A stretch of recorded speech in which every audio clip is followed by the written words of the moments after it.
Hello दोस्तों, welcome my YouTube channel. दोस्तों, आज आप सबके लेकर आए हैं यूपी ट्रिपल एससी के लिए कंप्यूटर का 20 मोस्ट इम्पॉर्टेंट क्वेश्चन। तो दोस्तों, यदि आप सब चैनल को सब्सक्राइब नहीं किए तो सबसे पहले चैनल को सब्सक्राइब कर लें और वीडियो को आप सब लाइक ज़रूर कर दें। ठीक है, तो चलते हैं सेशन की तरफ। आपका पहला क्वेश्चन क्या है कि विंडोज़ का एक जी यू आई का मतलब graphical user interface base operating system है जो यूजर और हार्डवेयर के बीच इंटरफेस प्रदान करता है। तो ये तो स्टेटमेंट आप सबको एकदम याद हो गया होगा। आप सबको पहले भी बताए थे। जो विंडोज होता है ओएस, ये किस पर बेस होता है? जीयूआई पर बेस होता है। और ये क्या करता है? इंटरफेस प्रदान करता है यूजर और हार्डवेयर के बीच। ठीक है, Windows operating system memory management, process scheduling और फाइल हैंडलिंग का काम करता है। ये भी आप सबका सही होगा। दूसरा भी स्टेटमेंट सही है। कह रहा कि विंडोज, यहाँ देखिए केवल लिख दिया, single user operating system. Single user नहीं, मल्टी यूजर भी होता है। ठीक है, तो तीसरा स्टेटमेंट गलत है और इस हिसाब से पहला और केवल कौन सा हो जाएगा? दूसरा स्टेटमेंट सही है। ठीक है, तो कौन सा आप सब आंसर कर रहे हैं? सी ऑप्शन कर रहे हैं। ठीक है, देखिए यहाँ पर एक्सप्लेन भी है। विंडोज जीयूआई बेस होता है। यह हार्डवेयर रिसोर्सेस मैनेजमेंट करता है, मल्टी यूजर सपोर्ट भी करता है। कौन? जो विंडोज होता है। ठीक है, और नेटवर्किंग और सिक्योरिटी फीचर इसमें भी शामिल होता है। अगला क्वेश्चन मशीन लर्निंग से लिया गया है। देखिए अच्छा क्वेश्चन है, शायद लैंग्वेज है। देखिए कह रहा कि पाइथन मशीन लर्निंग के लिए सबसे अधिक उपयोग की जाने वाली प्रोग्रामिंग लैंग्वेज है। क्या बात सही है?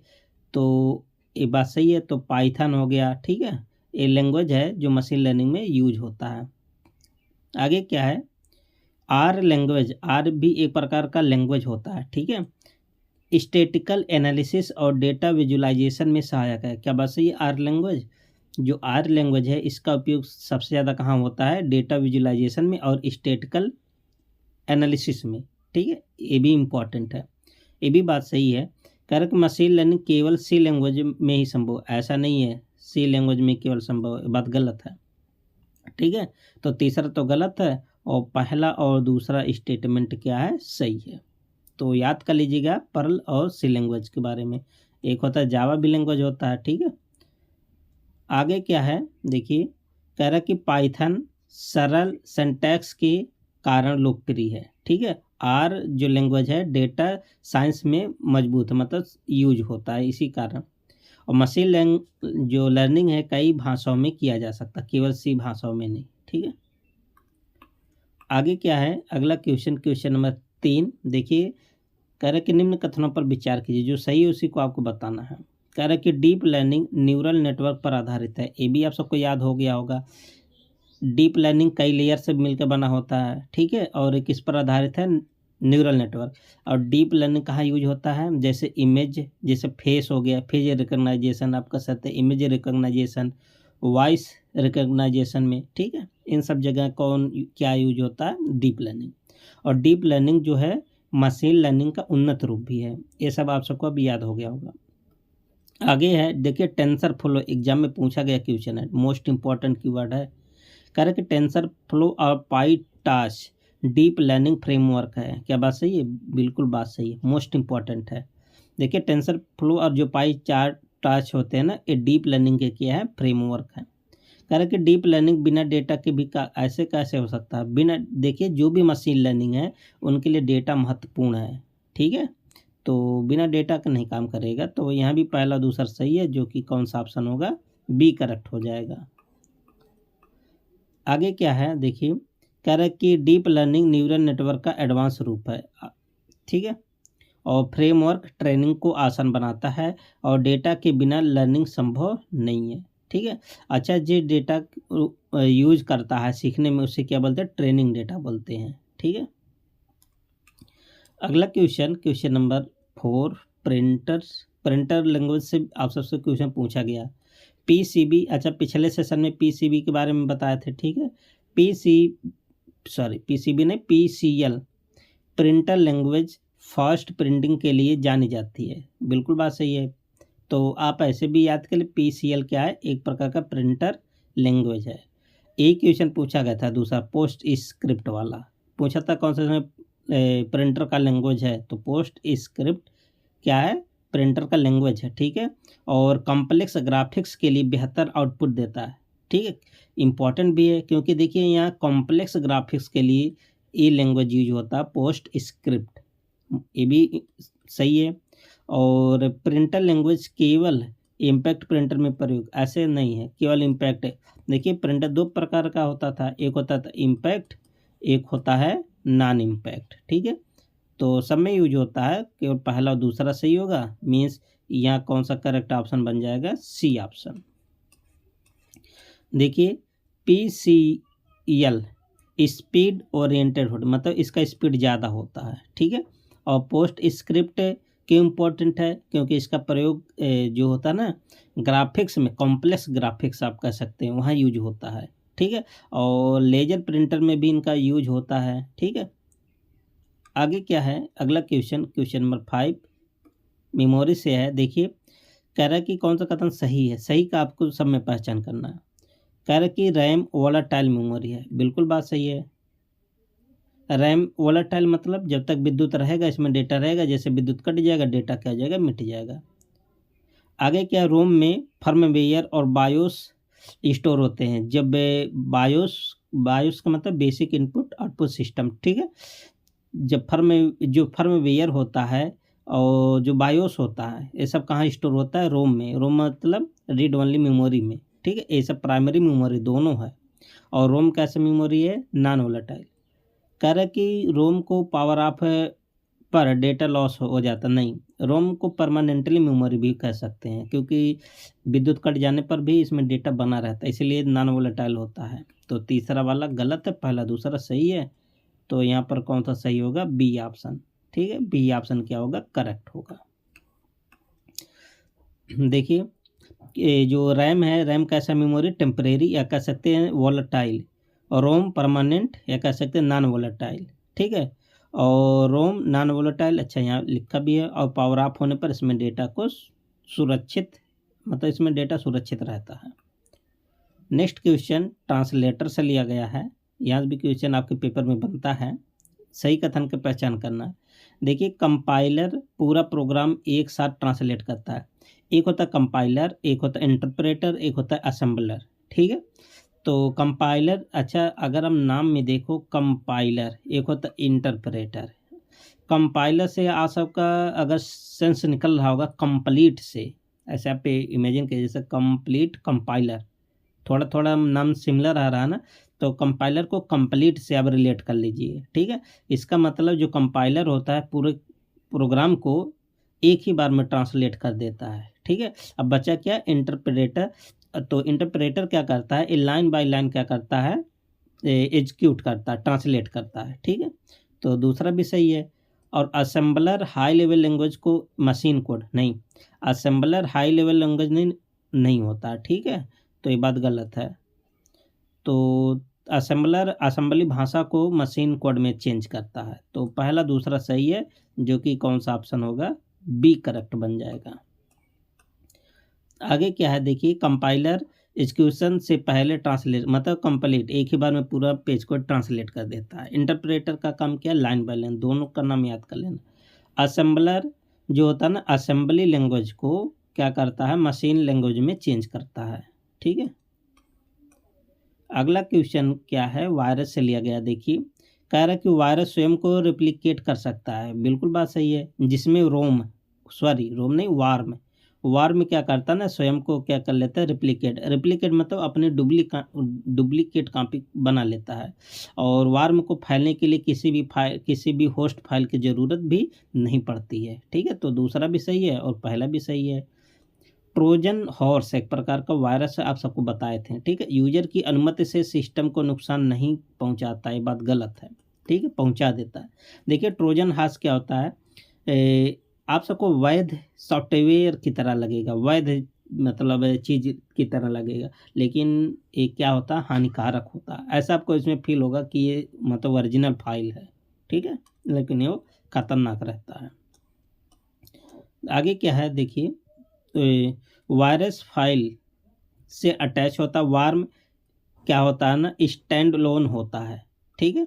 और ट्रोजन यूजर को धोखा देकर क्या करता है, नुकसान पहुंचा देता है। आप सबको बताएं, ये आप सबको लगेगा एकदम ओरिजिनल फाइल की तरह। आगे क्या है, क्वेश्चन नंबर नेक्स्ट ईमेल से लिया गया है। कह रहा कि पहला ईमेल का प्रयोग आर्पानेट पर हुआ था, बिल्कुल बात सही है। और यह एमटीपी ईमेल भेजने के लिए प्रयोग होता है, सिंपल मेल ट्रांसफर प्रोटोकॉल, जो कि ईमेल भेजने के लिए यूज होता है, पोर्ट नंबर 25 इसका है। और ईमेल का आविष्कार सोशल मीडिया के बाद हुआ, ये बात गलत है। सोशल मीडिया के बाद, आप जानते हैं ईमेल, पहला ईमेल लगभग 1971 में भेजा गया था, ठीक है। तो ये बात तीसरा गलत है, और पहला और दूसरा क्या बन जाएगा, सही, ठीक है, बी ऑप्शन होगा। आगे क्या है देखिए, यहाँ से भी क्वेश्चन बना है। आर्पानेट ईमेल की शुरुआत थी, ठीक है, और SMTP out to going mail protocol है। सोशल मीडिया बाद में आया था, ईमेल के बाद में, ईमेल उससे पहले एग्जिस्ट करता था, ठीक है। नेक्स्ट क्वेश्चन प्रोटोकॉल पर आधारित है। देखिए www इंटरनेट पर इंफॉर्मेशन एक्सेस की सर्विस है, ये भी बात सही है, ठीक है। HTTP और HTTPS वेब पेज प्रोटोकॉल है, बिल्कुल बात सही। और ये वाला सिक्योर होता है, ठीक है। इसका पोर्ट नंबर कितना होता है सब बताइए, 443। और इसका पोर्ट नंबर कितना होता है, 80 होता है।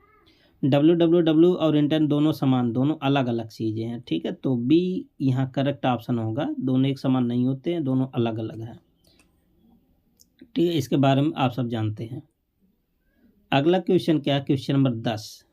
देखिए कह रहा है कि IoT डिवाइस सेंसर के माध्यम से डेटा को कलेक्ट करता है, क्या बात सही है। आप सबको IoT जब बताए थे, इंटरनेट ऑफ थिंग्स, हम बताए थे कि इसमें लो बैटरी की ज़रूरत पड़ती है। लो बैटरी की आप कह सकते हैं कि लो कंजप्शन, विद्युत का कंजप्शन इसमें क्या होता है, बहुत कम होता है। जैसे आप सब स्मार्ट वॉच एक बार चार्ज कर लेते हैं, 1 हफ्ता 2 हफ्ता चलता है, ठीक है। तो ये क्या करता है ना, सेंसर के माध्यम से डेटा को क्या करता है, कलेक्ट करता है, बात तो सही है। कह रहा कि स्मार्ट वॉच हो गया, स्मार्ट बल्ब हो गया, है ना, स्मार्ट टीवी हो गया, स्मार्ट फैन हो गया, आप सबके घरों में जैसे स्मार्ट, जब अगर रूम कह दिया जाए इसका, तो जो भी अगर चीज़ें रूम में लगे हैं सब स्मार्ट है, तो क्या होगा, स्मार्ट रूम ही हो जाएगा, ये भी बात सही है। कह रहा कि IoT केवल वायर्ड नेटवर्क पर काम नहीं, वायर्ड नहीं, अच्छा इस टाइप का क्वेश्चन सब कल करवाए थे, ठीक है।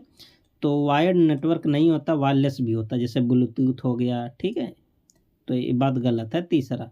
तो पहला और दूसरा सही होगा, जो कि कौन सा ऑप्शन होगा, बी ऑप्शन करेक्ट बन जाएगा। जैसे देखिए वायरलेस से बहुत चीज़, जैसे वाईफाई हो गया, ठीक है, ब्लूटूथ हो गया, ये सब तो वायरलेस ही होते हैं ना। अगला क्वेश्चन क्या है, नेक्स्ट क्वेश्चन कह रहा कि निम्न कथनों पर विचार कीजिए। कह रहा कि लैन लिमिटेड ग्राफिकली एरिया में प्रयोग होता है, लैन का मतलब लोकल एरिया नेटवर्क, बात सही है, तो लिमिटेड एरिया में यूज होगा ही। वैन का मतलब wide area network, large distance को कवर, जैसे एक देश से दूसरा देश, है ना, ये भी बात सही है। कह रहा कि इंटरनेट लाइन का एग्जांपल है, नहीं, इंटरनेट नेटवर्कों का नेटवर्क को इंटरनेट बोलते हैं, तो ये लाइन का नहीं, आप कह सकते हो वैन का एग्जांपल, ठीक है, बहुत बड़ा इसका एरिया होता है। तो बी वाला करेक्ट हो जाएगा ऑप्शन यहाँ भी, ठीक है। Next question MS word tab से लिया गया। देखिए MS वर्ड में टैब की कर्सर को प्री डिफाइंड पोजीशन पर ले जाती है, क्या बात सही है, बिल्कुल बात सही। टैब आप जानते हैं ना, कीबोर्ड में होता है, जैसे टैब डालते हैं, मतलब प्रेस करते हैं, कर्सर की क्या होता है, अपने पोजीशन में जाती है, जैसे मतलब जिस हिसाब से अरेंज रहता है। टैब्स डॉक्यूमेंट अलाइनमेंट में मदद करता है, ये भी बात सही है। कह रहा कि टैब केवल टेबल बनाने, देखिए जहाँ भी केवल जो नेगेटिव शब्द आते हैं ना, वो लगभग क्या होते हैं, गलत ही होते हैं, तो दूसरा गलत है, सॉरी तीसरा गलत है, और पहला दूसरा सही है। आप सब जितने भी टैब होते हैं, ठीक है, देखिए टैब स्पेसिंग कंट्रोल करती है, अलाइनमेंट आसान बनाती है। टेबल के अलावा भी इसका प्रयोग होता है, पैराग्राफ्स फॉर्मेटिंग में भी हेल्पफुल होता है जो टैब की। आगे क्या है, MS एक्सेल से लिया गया है। कह रहा है कि होम टैब बेसिक फॉर्मेटिंग के लिए, जैसे जब आप सब एक्सेल खोलते हैं सबसे पहले होम दिखता है, फिर उसके बाद बहुत सारी चीज़ें दिखता है, जैसे इंसर्ट हो गया, होम हो गया, है ना। तो होम में ही होता है, जैसे कॉपी पेस्ट प्रिंट, ये सब सिस्टम होता है। कह रहा है कि इंसर्ट टैब चार्ट और टेबल्स इंसर्ट करने में मदद करती है। अच्छा, अगर आपको चार्ट बनाना है या टेबल्स बनाना है, क्या इंसर्ट टैब में जाएंगे? बिल्कुल बात सही है। ये सब सिस्टम कहाँ पर होता है? इंसर्ट सिस्टम में। कह रहा है कि एक्सेल में टैब का कोई फंक्शन रोल नहीं, ये बात गलत है। ठीक है, बहुत सारा रोल होता है, तो पहला दूसरा सही है और तीसरा स्टेटमेंट क्या है? गलत है। आगे क्या है देखिए, एक्सेल टेबल्स फ्यूचर बेस होते हैं, होम बेसिक टूल्स देता है। ठीक है, और इंसर्ट एडवांस ऑब्जेक्ट के लिए होता है और टैब्स फंक्शनल रोल निभाते हैं। ये बात एकदम सही है। ठीक है, आगे क्या है, अगला क्वेश्चन कह रहा कि प्रॉपर फंक्शन टेक्स्ट को हर वर्ड का पहला अक्षर कैपिटल करता है। क्या बात सही? अच्छा, प्रॉपर होता है, एक होता अपर केस, एक होता लोअर केस, प्रॉपर होता है। ठीक है, प्रॉपर का काम क्या कर देता है, मान लेते हैं ऐसे बेसिक लिख दें। ठीक है, और इसमें अगर प्रॉपर फंक्शन यूज करें तो ये जो पहला लेटर छोटा ना, एक केवल पहला लेटर क्या कर देगा? बड़ा कर देगा। ठीक है, तो ये तो बात सही है। करके प्रॉपर न्यूमेरिकल वैल्यू पर भी काम करता है। क्या बात सही है? देखिए, प्रॉपर होता है ना, एक टेक्स्ट बेस होता है, अक्षरों पर काम करता है, ना कि न्यूमेरिक पर। तो दूसरा वाला तो गलत होगा। ठीक है, यहाँ पर और कह रहे कि प्रॉपर टेक्स्ट फॉर्मेटिंग फंक्शन, ये बात सही है। ठीक है, तो देखिए दूसरा वाला गलत हो गया, पहला और तीसरा क्या हो गया? सही, जो कि ऑप्शन कौन सा हो जाएगा? बी करेक्ट हो जाएगा। आप सबको ऐसे आना चाहिए सब। ठीक है, क्वेश्चन में पूछा जाता है। जैसे देखिए, जो प्रॉपर है टेक्स्ट ब्यूटिफिकेशन के लिए होता है। ठीक है, और हर वर्ड का फर्स्ट लेटर कैपिटल होता है और नंबर्स पर एक काम नहीं करता है, क्योंकि किस पर बेस होता है? टेक्स्ट बेस होता है। आगे क्या है, लोअर और अपर केस से क्वेश्चन लिया गया है एक्सेल से। कह रहा है कि लोअर फंक्शन टेक्स्ट को लोअर केस में बदल देता है। बिल्कुल बात सही है। जैसे अगर एक कैपिटल लिखा है ना, तो किस लेटर में लिख देगा? स्मॉल लेटर में। और अपर फंक्शन टेक्स्ट को अपर केस में बदल देता है। अपर मतलब अगर वो स्मॉल लेटर में लिखा है तो किस लेटर में लिख देगा? बड़े लेटर में। कह रहा कि ये फंक्शन मैथमेटिकल कैलकुलेशन करते हैं। गलत है, ये मैथमेटिकल कैलकुलेशन थोड़ी नहीं करते हैं। ठीक, ये टेक्स्ट का फॉर्मेटिंग चेंज करते हैं। तो पहला दूसरा सही है, तीसरा क्या हो जाएगा? गलत। आगे क्या है, अगला क्वेश्चन एमएस एक्सेल से लिया गया है। कह रहा कि मिड फंक्शन टेक्स्ट के बीच से कैरेक्टर्स निकालता है। ये बात सही है। ठीक है, अच्छा, मिड वाले से आपके पेपर में 2025 वाले पेपर में पूछा गया था। ठीक है, मिड वाला भी आप सबको एक एग्जांपल बता देते हैं। ठीक है, करके मिड में स्टार्टिंग पोजीशन और लेंथ दोनों आवश्यक, ये भी बात सही है। करके मिड न्यूमेरिकल, ये न्यूमेरिकल के लिए नहीं होता। ठीक है, एवरेज जो होता है न्यूमेरिकल के लिए होता है। तो पहला दूसरा सही है। अच्छा, जैसे हम कह दें मिड वैल्यू निकालना, अगर ऐसे कह दें, ठीक है, मिड वैल्यू अभी आगे मिलेगा, छोड़ दीजिए इसको, आगे होगा क्वेश्चन।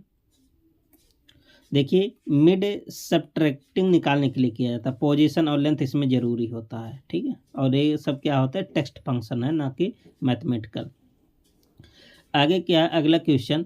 दोस्तों, ये जो 17 क्वेश्चन सॉल्व करने से पहले आप सबको बता दें कि यदि आप यूपी 8088, ठीक है, यूपी 8088 के किसी भी एग्जाम की तैयारी करें जिसमें यूपी जीके और कंप्यूटर के क्वेश्चन आते हैं, मतलब 15 नंबर कंप्यूटर और 20 नंबर आपका यूपी जीके, मतलब 35 नंबर आपका मोस्ट इम्पॉर्टेंट नंबर होता है। ठीक है, तो इसके डिटेल में नोट्स के लिए दोनों यूपी जीके और कंप्यूटर, तो आप सब चैनल के होम पेज पर जाएं या तो डिस्क्रिप्शन बॉक्स को चेक कर लें, वहाँ पर कॉन्टैक्ट नंबर होगा, आप वहाँ से संपर्क कर सकते हैं। ठीक है, और ये जो नोट्स है आपका जो सिलेबस दिया, सिलेबस को कंप्लीट एकदम डिटेल में किया गया है। ठीक है, जिस हिसाब से पेपर में क्वेश्चन आता है उस हिसाब से डिजाइन किया गया है आपका जो नोट्स है। ठीक है, तो जितने भी स्टूडेंट नोट्स लिए हैं, बार बार आप सब रिवाइज कीजिए। आप सब अच्छा लगता है जब आप सब फीडबैक देते हैं। ठीक है, आगे क्या है देखिए,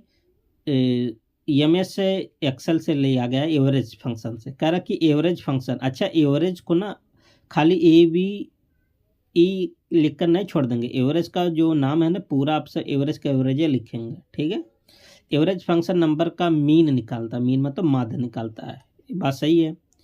तो एवरेज टेक्स्ट वैल्यू को ऑटोमेटिकली इंक्लूड करता है। अच्छा, क्या टेक्स्ट वैल्यू के लिए होता है क्या? नहीं, ये टेक्स्ट बेस नहीं होता, ये मैथमेटिकल का काम करता है, ठीक है। और एवरेज फंक्शन मैथमेटिकल कैटेगरी में आता है, ये बात सही है। तो पहला और तीसरा सही है, जो कि ऑप्शन कौन सा होगा? बी करेक्ट बन जाएगा, ठीक है। तो एवरेज जैसे आप सब मैथ में निकालते हैं, एवरेज बराबर क्या होता है? सम ऑफ नंबर बटे टोटल नंबर, ऐसे निकाला जाता है यहाँ पर भी, ठीक है। अगर मान लेते हैं क्वेश्चन दे देगा तो वो आप सब निकाल लीजिएगा, ठीक है। हो सकता है न्यूमेरिकल वैल्यू से क्वेश्चन पूछ ले जूनियर असिस्टेंट में, ठीक है। तो आगे क्या निम्न कथनों पर विचार कीजिए। करा कि सॉफ्टवेयर इंजीनियरिंग और सिमेट्रिक, एक मिनट देखिए, software engineering systematic software development approach है। क्या बात सही है? देखिए, सॉफ्टवेयर इंजीनियरिंग जो होता है ना, सिस्टमेटिक जो सॉफ्टवेयर डेवलपमेंट का अप्रोच है, एकदम सही है। और SDLC सॉफ्टवेयर इंजीनियरिंग का भाग है, ये भी बात सही है। थोड़ा क्वेश्चन डी में पूछा गया है सॉफ्टवेयर डेवलपमेंट से, ठीक है। और ESE केवल कोडिंग तक सीमित है, इसका काम केवल कोडिंग तक की थोड़ी नहीं, बहुत सारा इसका काम है। तो पहला दूसरा सही है, ठीक है। तो मोस्ट इम्पॉर्टेंट क्वेश्चन है, सॉफ्टवेयर से लिया गया था, थोड़ा डीप में क्वेश्चन। देखिए, ESE प्लानिंग और मेंटेनेंस, और आप सबका जो पूछा था कोडिंग, ये सब भी काम करता है, ठीक है। आगे क्या है नेक्स्ट क्वेश्चन, क्वेश्चन नंबर 19 करके Windows XP GUI base popular OS था। OS मतलब ऑपरेटिंग सिस्टम था, बिल्कुल बात से। GUI का पूरा नाम ग्राफिकल यूजर इंटरफेस। करके विंडोज 10 क्लाउड और इंटीग्रेशन को सपोर्ट करता है, क्या बात सही है? क्लाउड कंप्यूटिंग था, ये भी बात सही है। सभी Windows version command line base CLB, है ना, कमांड लाइन बेस होते हैं। देखिए, सभी विंडोज थोड़ी नहीं होता है, तो तीसरा गलत, वो मिस्टेक हो गया। तो तीसरा गलत, तो पहला दूसरा सही, जो कि बी आपका करेक्ट ऑप्शन होगा, ठीक है। इम्पोर्टेंट है, विंडोज से खूब क्वेश्चन आपके में आ रहा है। देखिए, आज हो सकता है 20 तारीख को स्टेनो का पेपर है, ठीक है। तो देखते हैं उसका पेपर कैसे आता है। तो XP विडली यूज था, और विंडोज 10 मॉडर्न फीचर देता था, ठीक है, जैसे क्लाउड अभी आप सब जान ही रहे हैं, ठीक है। और लास्ट क्वेश्चन क्या है? IoT डिवाइस नेटवर्क के बिना काम नहीं कर सकते, बिल्कुल बात सही, इसमें नेटवर्क की जरूरत पड़ता है। WWW IoT डेटा वर्चुअलाइजेशन में उपयोग होता है, और नेटवर्क के केवल कंप्यूटर को ही कनेक्ट करता है, ये बात गलत है। तो दूसरा सही, पहला और दूसरा सही है, ठीक है। तो दोस्तों, ये 20 क्वेश्चन का सेट आप सबको कैसा लगा? आप सब बार बार नोट्स को रिवीजन कीजिए, टेस्ट दीजिए, आप सबका नंबर अच्छा आएगा, ठीक है। यदि आप सब किसी भी टेस्ट में 5-6 नंबर, 7-8 नंबर कंप्यूटर में ला रहे हैं, UPGK में 10-12 नंबर ला रहे हैं, तो इतने से काम नहीं चलेगा, ठीक है। कंप्यूटर में कम से कम अभी जो 10 नंबर, 10-11 नंबर तो आना चाहिए, ठीक है। और UPGK में वही 14-15। तो टेस्ट में तो इतना आना चाहिए, क्योंकि टेस्ट क्या होता है? प्रीवियस बेस होता है, नए क्वेश्चन नहीं होते हैं, है ना। तो टेस्ट में आप सबका अच्छा नंबर आना चाहिए, और बाकी पेपर का तो सब नया नया क्वेश्चन रहता ही है। अब मिलते हैं नेक्स्ट सेट में, तब तक के लिए best of luck, thank you and take care.